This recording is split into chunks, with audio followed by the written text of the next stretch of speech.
मेरे बहुत सारे नाम। किसी के लिए मैं मोहन श्याम, तो किसी के लिए मैं गोपाल।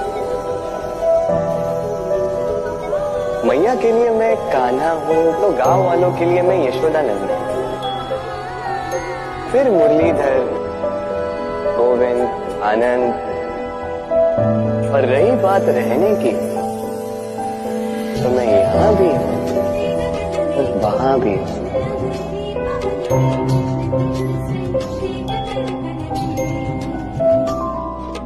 गैया में भी,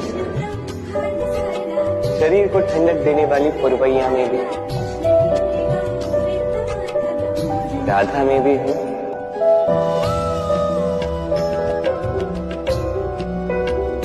आप में भी हूं, सुख में भी हूं और दुख में भी।